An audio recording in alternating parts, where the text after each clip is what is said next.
والسابقون الأولون من المهاجرين والأنصار والذين اتبعوهم بإحسان رضي الله عنهم ورضوا عنه.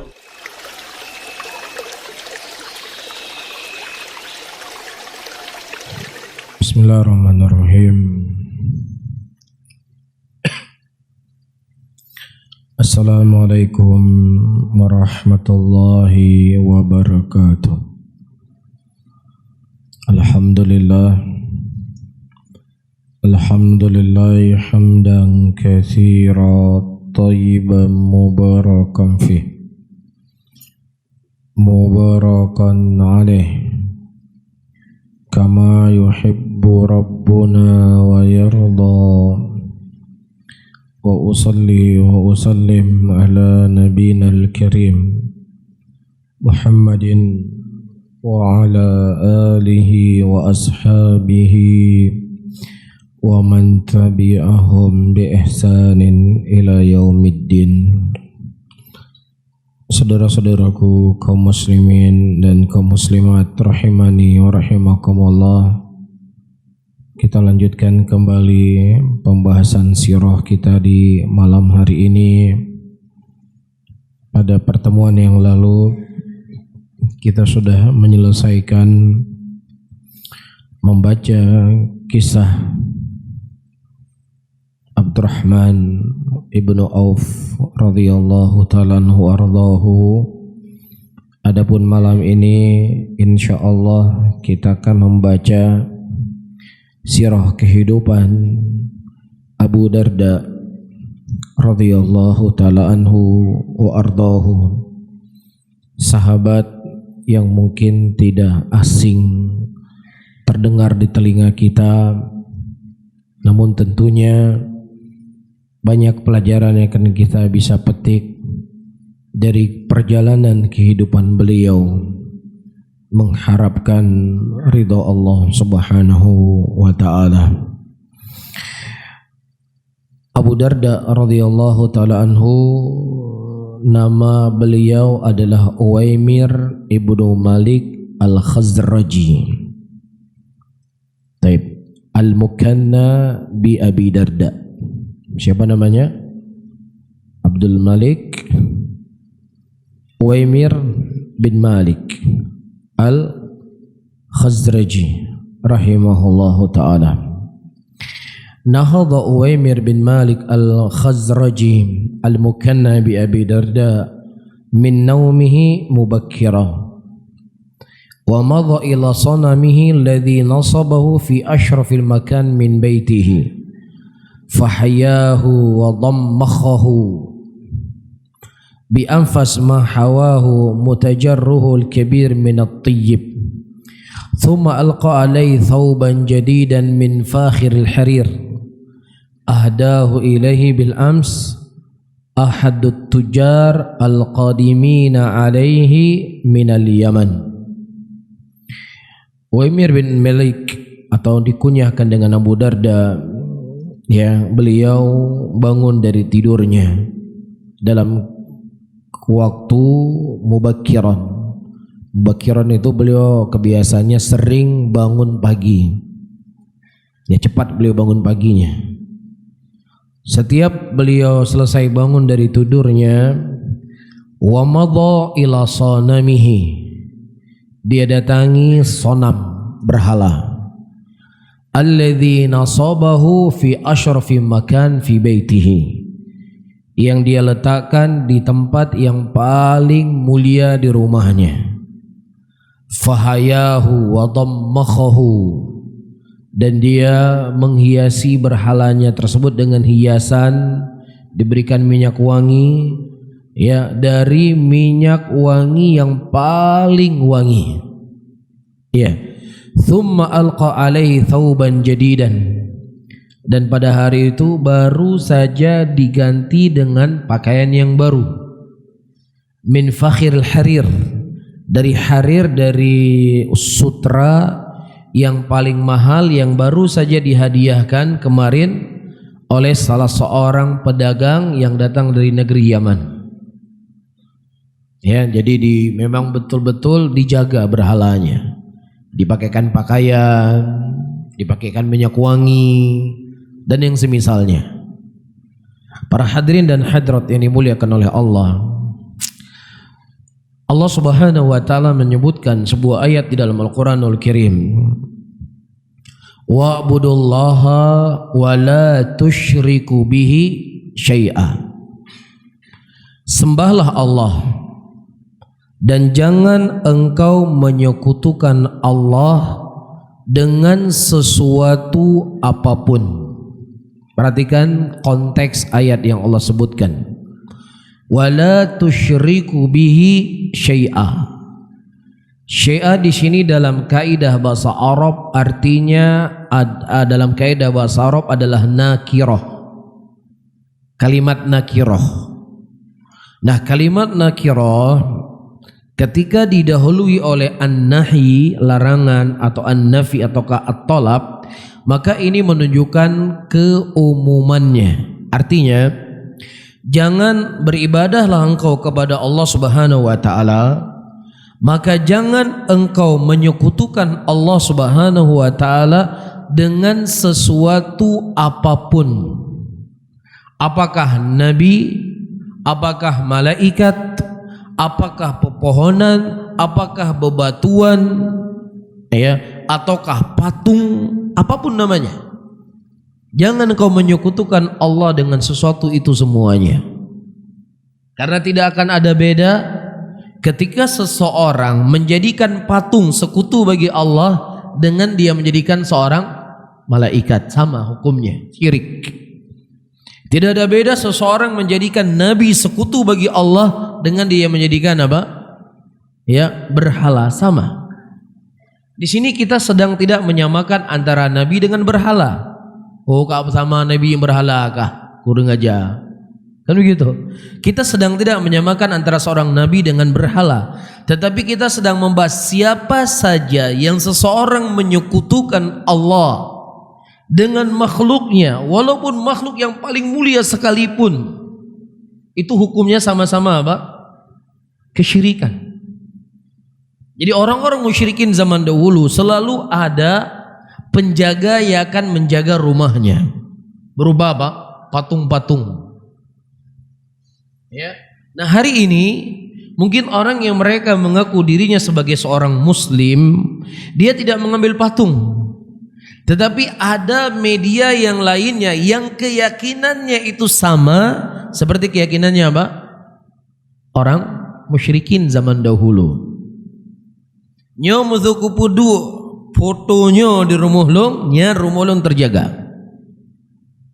Rumah saya akan aman dari segala hal yang bisa memudaratkan saya. Ya, kita berbicara Bapak dan Ibu-ibu, orang yang punya keyakinan seperti ini. Tapi kalau ada orang yang memasang foto para ulama yang dia tidak punya keyakinan seperti ini, mohon maaf, Anda bukan pembahasan saya.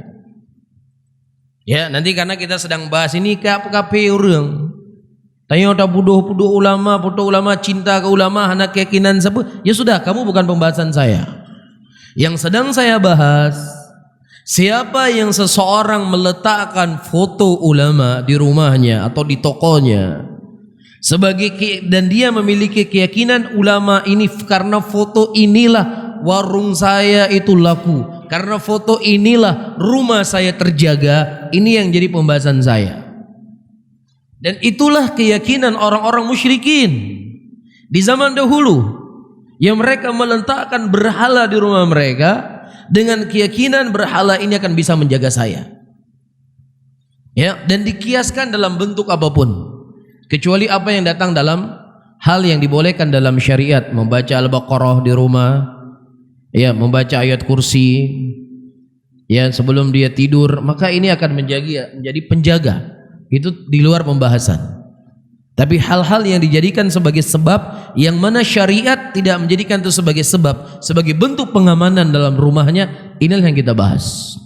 Mafhum? Taib. Walamma tarfati syamsu ghadira Abu Darda manzilahu mutawajjihan ila matjarihi. Dan ketika matahari sudah naik, Sudah naik, maka berangkatlah Abu Darda radhiyallahu taala anhu menuju ke toko beliau. Jadi beliau seorang pedagang.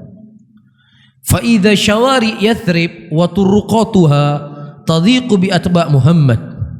Dan ketika beliau keluar rumah, tiba-tiba di jalan-jalanan kota Madinah pada waktu itu dalam keadaan padat, sempit, karena banyak sekali pengikut Nabi Muhammad sallallahu alaihi wasallam. Jadi ini kisah yang sedang kita bahas. Rasulullah sallallahu alaihi wasallam sudah hijrah ke mana? Sudah hijrah ke Mekah. Sudah hijrah ke Madinah. Wa hum a'iduna min Badr. Ketika mereka pulang dari perang Badar. Ya, tahun berapa terjadi perang Badar? Tahun berapa hijrah perang Badar? Tahun berapa? 2. Ya, 2. Tahun 2 Hijriah. Di bulan Ramadan. Dan muslimin pada waktu itu mendapatkan kemenangan yang sangat besar di perang Badar. Maka pada tahun ketiga Hijriah terjadilah apa? Balas dendam dari kalangan musyrikin, terjadi perang yang dikenal dengan perang Uhud. Jadi perang Badar dulu baru terjadi perang Uhud. Dan insyaallah mungkin kita akan baca kisahnya nanti, kisah perang Badar. Iya. Wa amamahum afwajul usra min Quraisy fazwara anhum. Alhamdulillah. Iya. Dan lakinnahuma labitha an aqbala ala fata minhum yantami ila al-Khazraj wa sa'alahu an Abdullah ibn Rawaha. Ya, tiba-tiba ada seorang laki-laki pada waktu itu, seorang pemuda yang dia bertanya kepada Abdullah ibn Rawaha tentang Abu Darda radhiyallahu taala anhu. Kenapa dia tanya kepada Abdullah ibn Rawaha? Nanti kan kita sebutkan. Faqala lahu al-fata al-Khazraji laqad abla fi ma'raka akramal bala wa 'ada saliman ghaniman wa tatma'annahu alaih. Ya, dan Allah telah memberikan ujian kepada muslimin pada perang Badar dan mereka kembali dalam keadaan selamat membawa ghanimah yang sangat banyak sehingga menenangkan hati-hati mereka. Walam yastaghrib al-fata su'alahu Abi Darda an Abdullah bin Rawaha. Dan bukan sesuatu yang aneh ketika pemuda ini bertanya kepada Abdullah bin Rawaha tentang Abu Darda, lama kana ya'lamun nas jami'an min awasiri al-ukhuwah allati kanat tarabbit bainahuma. Ya, karena Abdullah bin Rawaha itu memiliki hubungan yang sangat erat dengan Abu Darda. Ini sahabatnya beliau. Dan Abdullah bin Rawaha beliau sudah masuk Islam. Sementara sahabat dekatnya Abu Darda belum masuk Islam. Dzalika li'anna Abu Darda wa Abdullah bin Rawaha kana mutaakhiyan fil jahiliyah. Karena dua orang ini terus mereka adalah sahabat yang sangat dekat di zaman jahiliyah.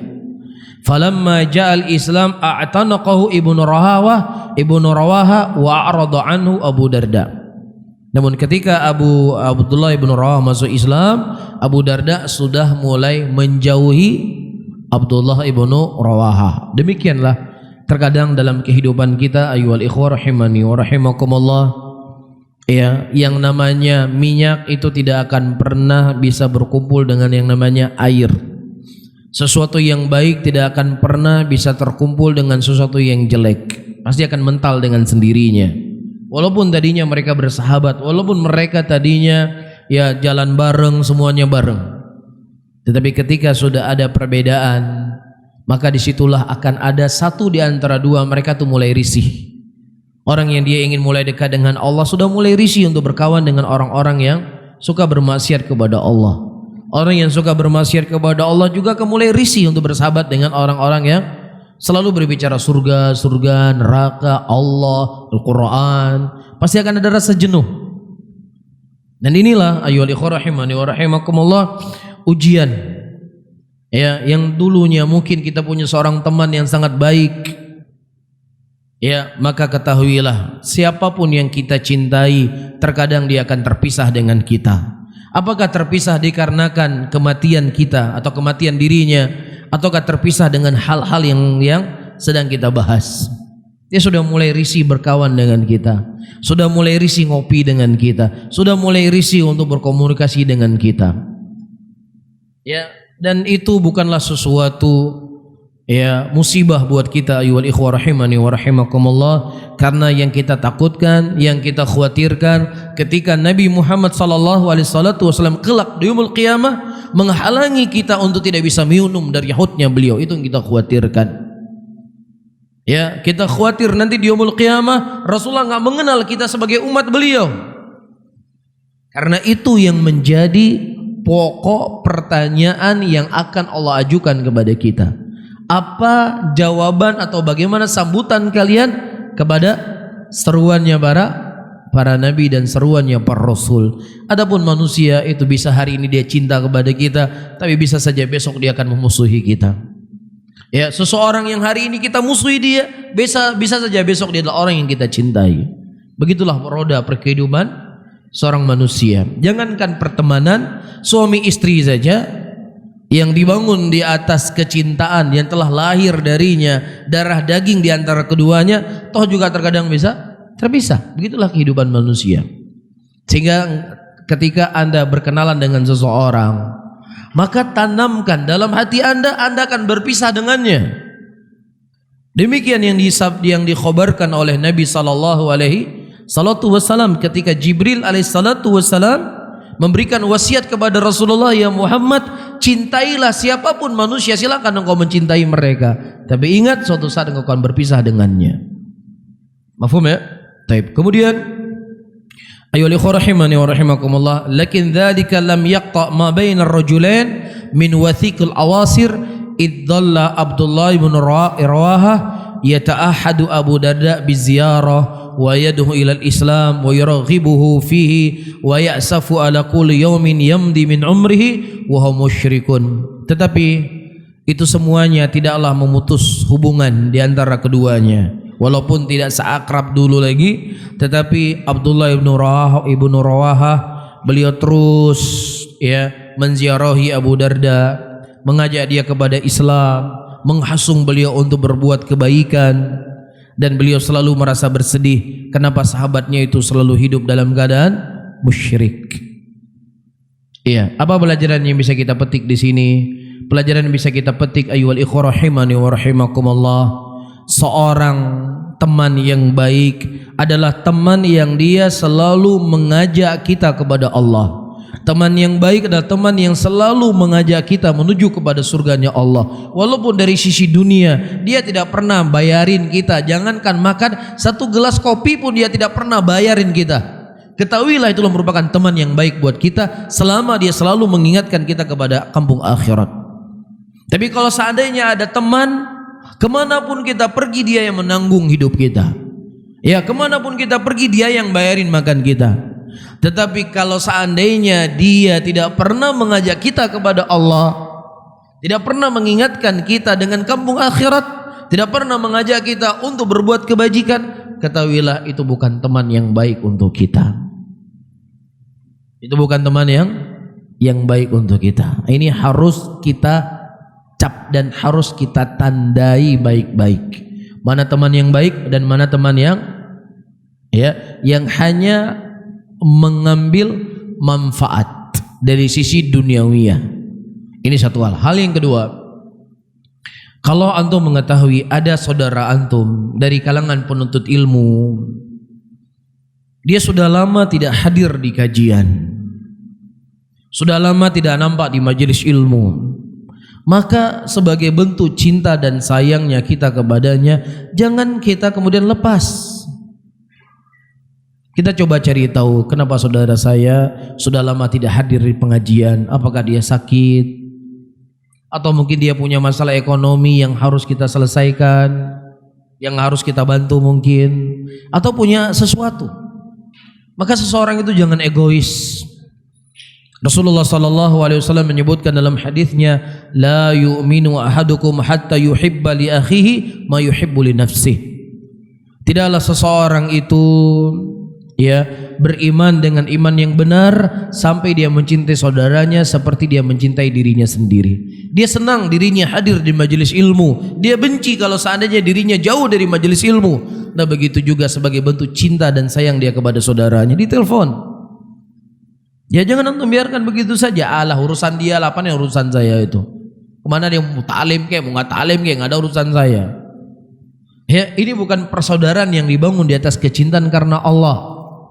Tapi persaudaraan yang dibangun di atas cinta kepada Allah. Dia merasa resah ketika temannya sudah lama tidak hadir di pengajian. Bahkan Nabi kita Muhammad SAW ternukilkan dari beliau, Abu Hurairah radhiyallahu taala anhu tidak hadir di majelis pada waktu itu. Rasulullah bertanya, "Aina kunta ya Abu Hurairah?" Di mana kamu ya Abu Hurairah? Kenapa tidak hadir di majelis?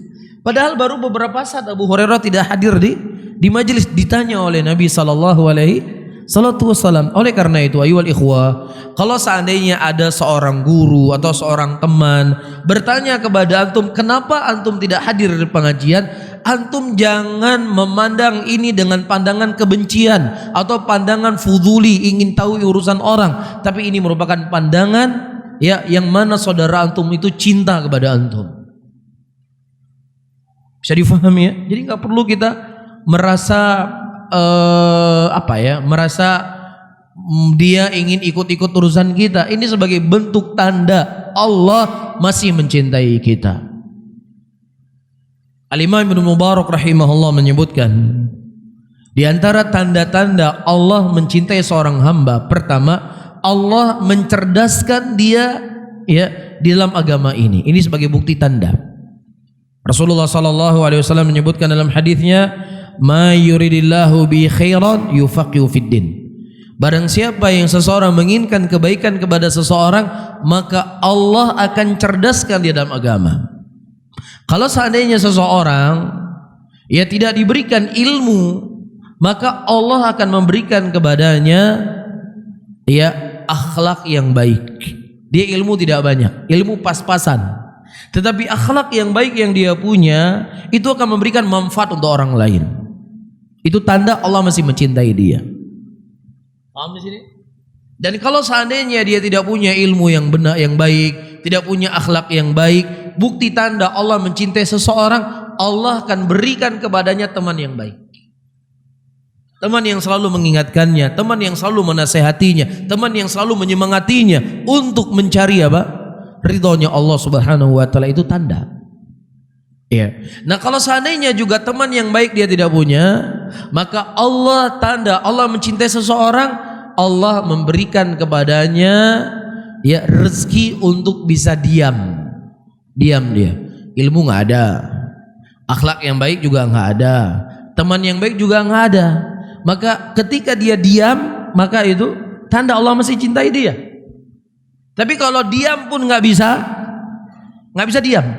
Ilmu nggak ada, akhlak nggak ada, teman yang mengingatkan kan dia juga nggak ada, diam juga nggak bisa.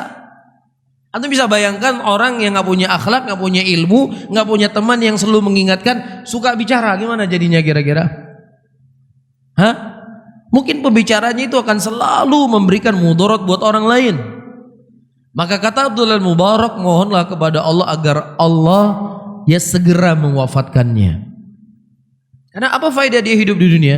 Boleh seseorang minta mati, boleh seseorang minta mati kalau seandainya hidup dia di dunia akan memberikan fitnah untuknya. Tapi kalau dia minta mati karena miskin, karena banyak hutang, ini nggak boleh. Tapi seseorang dia terkena fitnah, nih kalau saya hidup dosa terus, maka nggak ada masalah dia minta mati dalam kondisi seperti ini. Bisa difahami ya? Nah, kemudian saudara-saudaraku muslimin dan muslimat yang dimuliakan oleh Allah,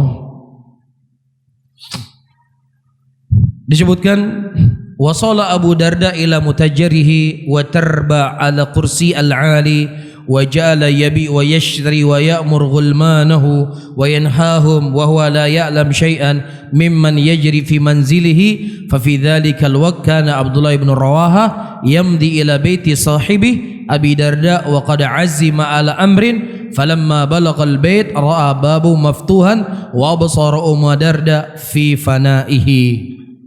Kemudian Abu Darda itu berada di tokonya, dia mulai duduk di tempat yang paling tinggi, dia bos. duduk di tempat yang paling tinggi, kursi yang paling tinggi di tokonya. Kemudian dia mulai menjual, kemudian dia mulai membeli, kemudian dia mengatur pekerjaannya, dia melarang, kemudian memerintahkan pekerjanya, dalam keadaan dia tidak tahu apa yang sedang terjadi di rumahnya. Apa yang terjadi di rumahnya? Pada waktu itu Abdullah bin Rawahah pergi ke rumah sahabatnya Abu Darda, dan dia sudah berniat dengan niat yang sangat kuat. Untuk apa? Untuk menghancurkan berhala yang ada di rumah Abu Darda.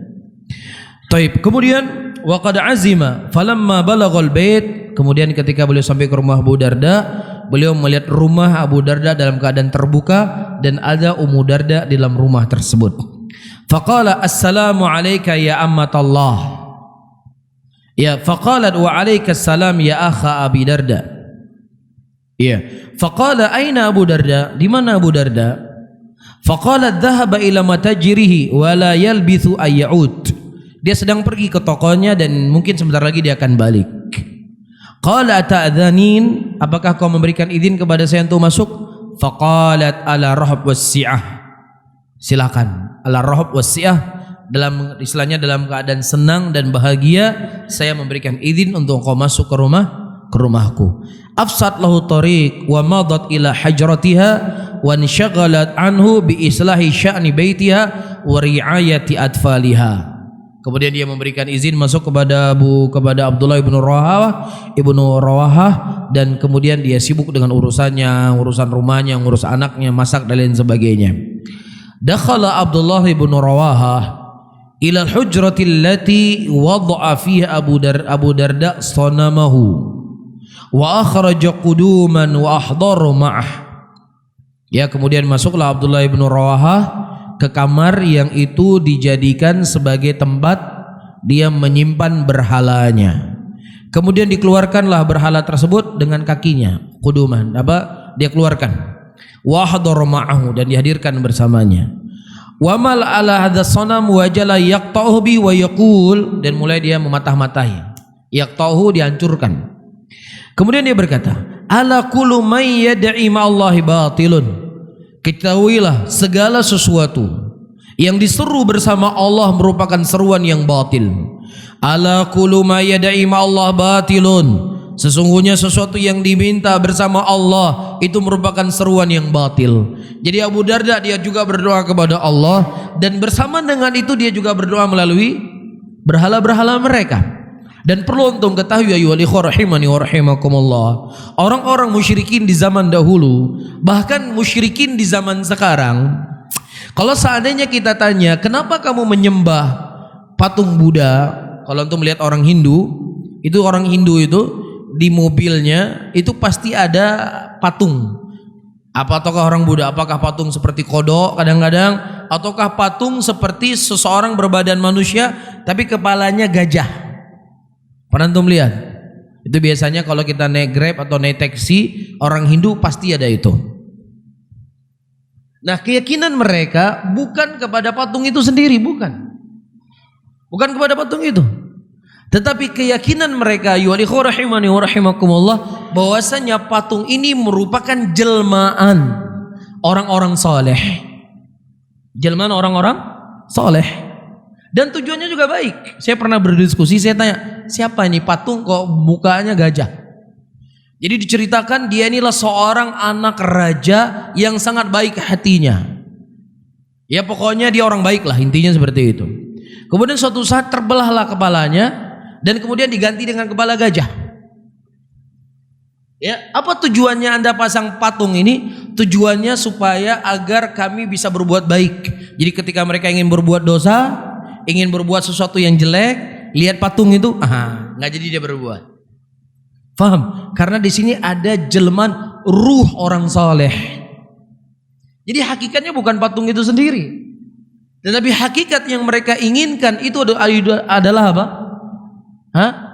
Ada ruh saleh, ruh suci yang menjelma dalam patung tersebut. Makanya orang-orang musyrikin di zaman Rasul sallallahu alaihi wasallam kalau ditanya siapa yang menciptakan langit dan bumi, mereka menjawab siapa? Allah. Allah yang menciptakan langit dan bumi. Taib. Kemudian ayyuhal ikhwah rahimani wa rahimakumullah, Disebutkan di sini. Dakhala. Taib. Belum habis kita baca tadi ya. Falamma faragha min taqti'ati ghadir al-bait dakhalat Ummu Darda ila hujrati allati fiha as-sanam. Ya, setelah dia selesai menghancurkan berhala tadi, tiba-tiba masuklah Ummu Darda ke dalam kamar yang di situ patung disimpan oleh Abu Darda. Fasa'iqat hinna ra'athu fi qad ghada akhadha dha wajadat ashlah muba'atharatan 'alal ard wa ja'ala talattam khadiha wa yataqul ahlakatni ya ibn Rawaha, ahlakatni ya ibn Rawaha.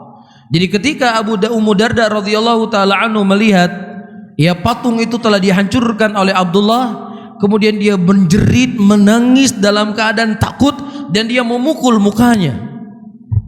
Kabeh dayo. Ya, engkau telah mencelakakan ku wahai Ibnu Rawaha. Engkau telah mencelakakan saya. Anda lihat. Keyakinan-keyakinan seperti ini ayu walikhwa rahimani wa rahimakumullah terkadang diyakini oleh sebagian orang yang mengaku Islam hari ini. Jadi ini pembahasan yang sering kita ingatkan, yang sering kita ulangi. Ya, dan terus akan kita ingatkan muslimin dan diri kita sendiri. Bagaimana keterikatan seseorang kepada jimat itu terkadang jauh lebih berat, jauh lebih besar daripada keterikatan dia kepada Allah Subhanahu wa taala.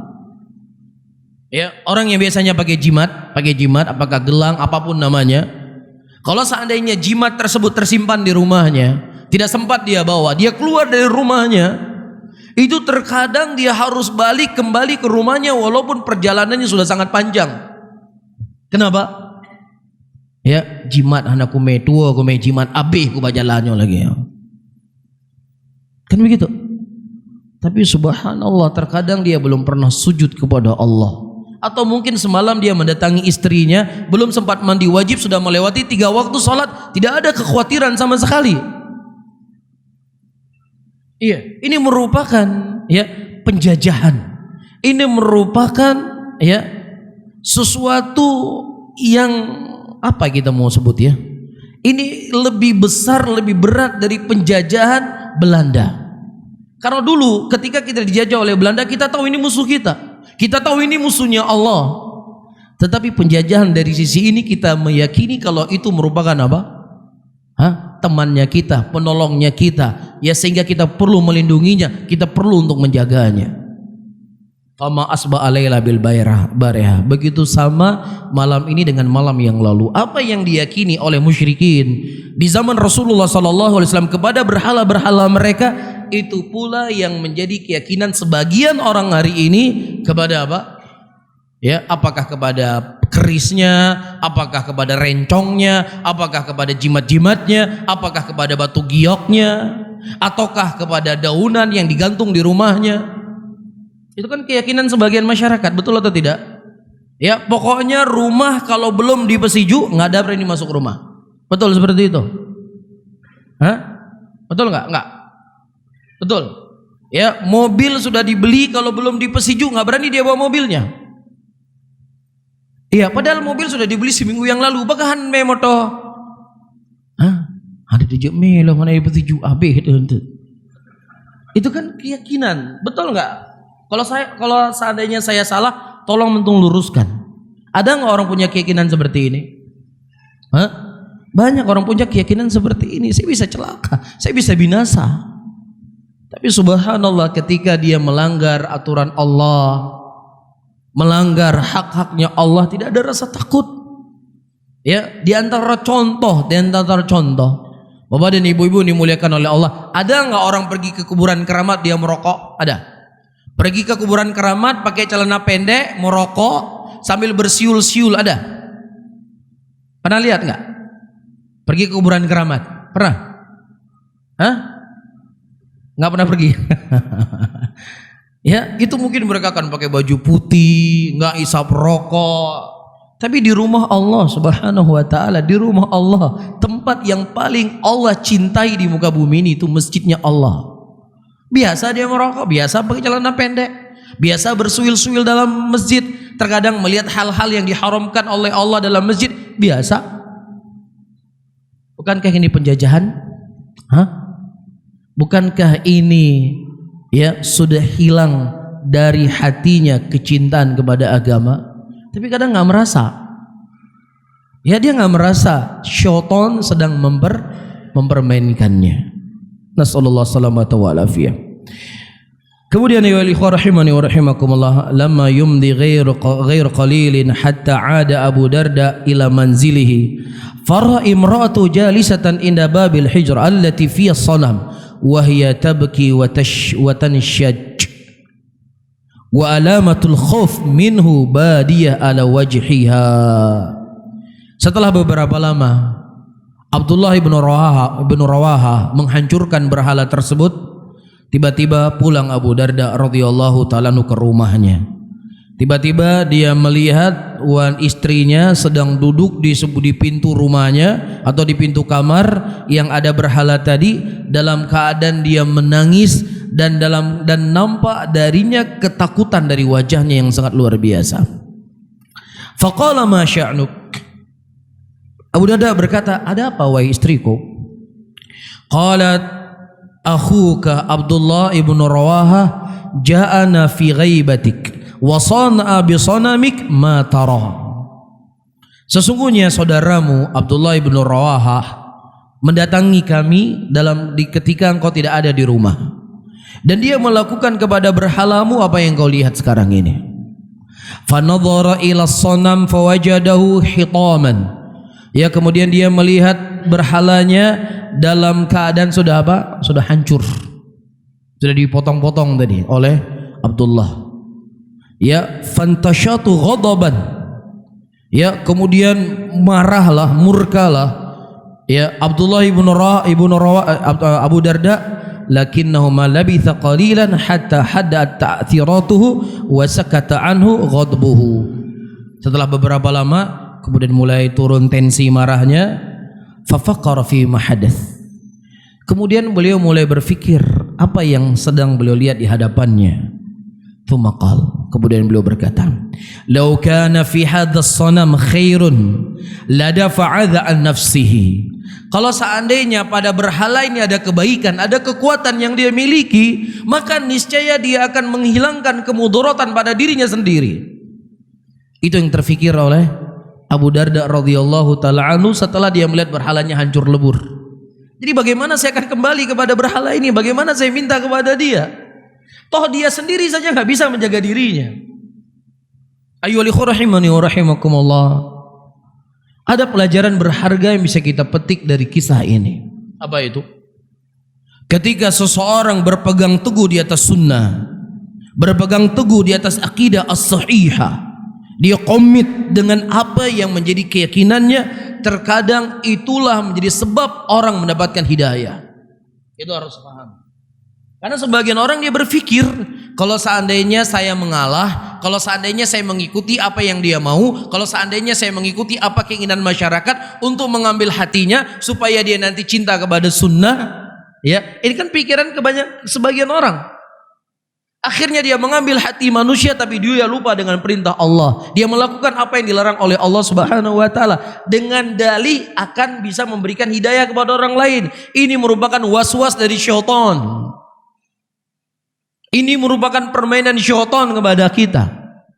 Allah Subhanahu wa taala menyebutkan dalam ayat Al-Qur'an, "Falyahdharil ladzina yukhalifuna an amrih an tusibahum fitnah."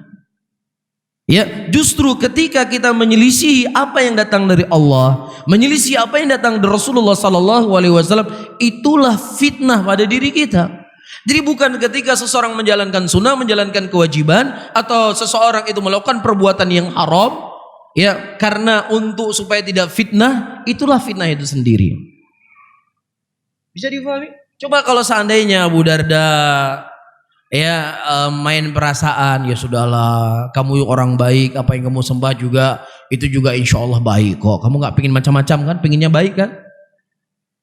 Kapan Abu Darda akan bisa mendapatkan hidayah? Kapan Abu Darda itu akan bisa memberikan mengenal, berpikir sesuatu yang sebenarnya sangat mudah, sederhana untuk berpikir dengan model seperti ini. Tapi kadang-kadang nggak pernah mendapatkan ujian, makanya nggak pernah terfikir oleh Abu Darda. Bisa dipahami? Jadi di bulan-bulan Maulid seperti ini, kadang-kadang sebagian orang nggak enak. Alah dajak Maulid Johana mangat. Sampai kapan? Sampai kiamat. Justru dengan tidak berangkatnya kita, tidak kita terlibat dengan apapun acara itu, terkadang itu menjadi sebab Allah memberikan hidayah kepada dia. Ya kenapa dia nggak mau ya? Padahal kan ini kan Maulid Nabi kan makan enak. Ya kasih uang 50.000 untuk maulid, tapi makannya terkadang kalau dihitung bisa 500.000. Kan begitu. Kadang orang ada di sana sebagian orang, adapun orang-orang yang koloprip, itu memang kondisinya seperti itu. Orang koloprip, tahu koloprip ya? Ya, seperti kisah orang-orang yang menyembah Ali bin Abi Thalib, yang mengatakan Ali sebagai Tuhan. Ali sendiri mengatakan saya bukan Tuhan. Dengar nggak mereka? Nggak dengar kan? Tetap kamu itu Tuhan kami. Akhirnya Ali bakar mereka hidup-hidup, tambah yakin kalau Ali itu sebagai Tuhan. Ini orang koloprip ini. Memang orang-orang seperti ini ya sudahlah, demikianlah keadaan mereka. Semoga Allah memberikan hidayah kepada mereka dan kita. Tapi ada sebagian orang, terkadang dia menggunakan akal sehatnya. Dia berpikir dengan pikiran yang jernih. Ya, seperti Abu Darda. Ini Tuhan, ini patung saya sembah dia. Saya jaga dia. Kenapa dia menjaga dirinya saja nggak bisa, gimana lagi menjaga saya? Bisa difahami ya? Taib. Kemudian ayyuhal ikhwah rahimani wa rahimakumullah. Thumma intalaqa ila Abdullah ibn Rawaha wa madhiya ma'a ila Rasulullah sallallahu alaihi wasallam wa a'lana dukhulahu fi dinillahi fa kana akhir ahli hayy islaman. Amana Abu Darda mundu al-lahdatil ula billahi wa rasulih imanan khalata kullu dhurratin fi kiyanih wa nadima nadman kabiran ala ma fatahu min khairin wa adraka idrakan amiqan ma sabaqa ilaihi ashabuh min fiqhin lidinillah wa hafidha li kitabillah wa ibadatan wa taqwa iddakharuhuma li anfusihim indallah. Kemudian berangkatlah Abu Darda ke tempatnya Abdullah ibn Rawaha, dan kedua-duanya berangkat bertemu dengan Nabi Muhammad sallallahu alaihi wasallam, yang kemudian Abu Darda mengumumkan keislamannya. Beliau masuk Islam dan beliau adalah orang yang paling akhir masuk Islam di desanya atau di kampungnya. Sementara sebagian orang-orang atau bagian besar orang-orang Ansor semuanya mereka telah masuk Islam. Ya, jadi kejadiannya tahun berapa? Di tahun 2 Hijriah, ketika Rasulullah sudah hijrah ke kota Madinah. Kemudian berimanlah Abu Darda ketika itu juga kepada Allah dan Rasulnya dengan iman, ya, dan kemudian beliau menyesali dengan penyesalan yang besar apa yang telah terluput dari kebaikan, ya, sebagaimana apa yang telah didapatkan oleh para sahabat-sahabatnya yang mereka telah belajar agama, yang mereka telah menghafal Al-Quran, mereka telah beribadah kepada Allah Subhanahu wa taala. Ini yang disesali oleh Abu Darda radhiyallahu taala anhu, dan penyesalan beliau ini tidak hanya di lisan saja. Fa'azzima ala ayastadraka ma fatu bil juhud al-jahid ayusil kilal at'ab al-lail bil kilalun nahar hatta yalhiq bir rukab wa yataqaddam alaihi fansarafa ila al-ibadah insarafa al-mutabattil al-munqati anid dunya al-munsarif ila Allah tabaraka wa ta'ala. Kemudian Abu Darda radhiyallahu ta'ala berazam dengan azam yang kuat agar beliau bisa menyaingi sahabat-sahabatnya yang telah dahulu masuk Islam, ya, sehingga beliau terus belajar siang dan malam, ya, menghafal Al-Quran, menghafal hadis, mempelajari apa yang beliau tidak ketahui sebelumnya. Dan subhanallah, ayyuhal ikhwah rahimani wa rahimakumullah, pengorbanan beliau untuk menuntut ilmu, pengorbanan beliau untuk mencari ridha Allah Subhanahu wa taala, yang kemudian setelahnya beliau berhenti untuk berniaga, berhenti untuk berdagang, bukan dikarenakan beliau menganggap berdagang itu adalah haram, ya, karena kita sudah menyebutkan kisah siapa kemarin? Kisah Abdurrahman ibnu Auf radhiyallahu taala anhu, tetapi beliau ingin fokus dengan ibadah, ingin fokus dengan menuntut ilmu, yang di awal perkara beliau ingin mengumpulkan di antara ilmu dengan tijarah, tetapi ternyata itu tidak maksimal, sehingga beliau harus memilih satu di antara keduanya. Ya, beliau memilih untuk menuntut ilmu dan beliau meninggalkan perdagangannya, tetapi hanya mengambil sebagian kecil saja daripada waktunya untuk mencari rezeki, asal bisa mencukupi kehidupannya. Inilah di antara hal-hal yang sering kita sampaikan, perbedaan hidup kita dengan sahabat Nabi. Sudah berapa banyak hal yang kita sebutkan? Ya, perbedaan yang sangat mendasar ya antara pola pikir hidup kita dengan pola pikir hidupnya sahabat Rasulullah. Mereka meninggalkan dunia untuk menuntut ilmu. Kita hari ini meninggalkan ilmu untuk mendapatkan apa? Dunia. Inilah perbedaan antara kita dengan mereka. Ya, mereka meninggalkan dunia yang fana ini untuk mencari kehidupan akhirat yang abadi. Ya, dan tentunya ketika kita membaca sirah dan kisah seperti ini, ayyuhal ikhwah rahimani wa rahimakumullah, banyak pelajaran yang tentunya yang bisa kita petik dalam kehidupan kita sehari-hari, ya, agar bagaimana seseorang menjadikan waktu yang paling berharga yang dia miliki adalah untuk ilmu. Bukan justru nuntut ilmu ketika tidak ada kesibukan. Ya, ini saya lagi nggak sibuk nih hari ini, toko nggak buka, semua nggak buka, insya Allah saya hadir taklim. Ya, segitukah Anda menghargai ilmu? Segitukah Anda menghargai warisan Nabi Muhammad SAW? Dan ketahuilah, kemuliaan seseorang sejauh mana dia memuliakan ilmu, sejauh mana dia memuliakan warisan Rasulullah SAW.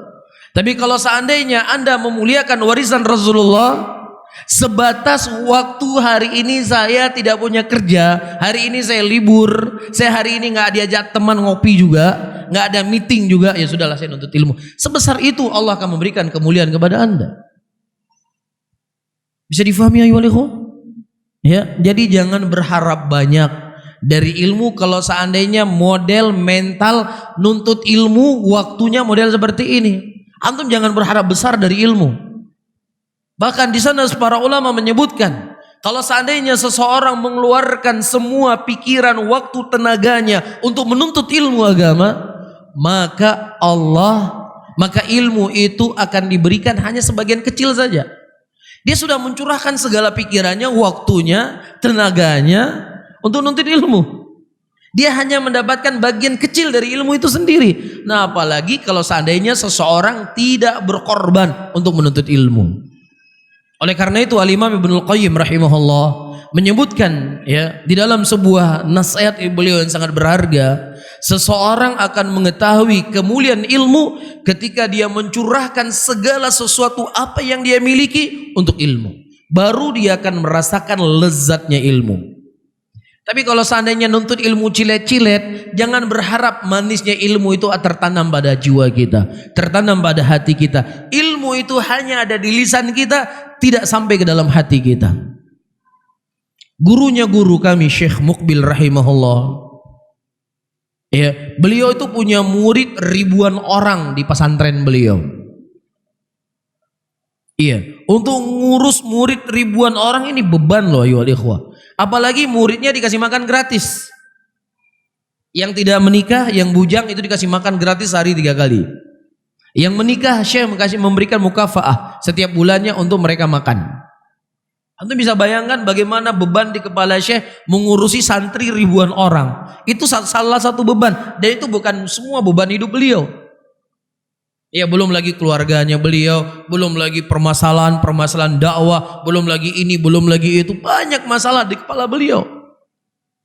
Tetapi subhanallah, ketika beliau membaca Sahih Bukhari, membaca Sahih Muslim, qala al-Imam Bukhari rahimahullah, qala haddatsana fulan, haddatsana alan, haddatsana fulan, qala Nabi sallallahu alaihi wasallam. Dalam masalah ini ada beberapa faedah yang bisa kita petik. 1, 2, 3. Kata Syekh, hilang semua beban hidup saya, hilang.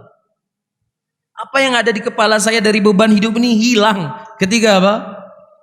Beliau membaca buku hadis. Kenapa? Karena sudah tertanam rasa cinta ilmu dalam hati beliau. Kita sebaliknya, nuntut ilmu jadi beban. Hadir di majelis ilmu jadi beban. Kenapa? Karena memang kita belum diberikan manisnya ilmu dalam hati kita.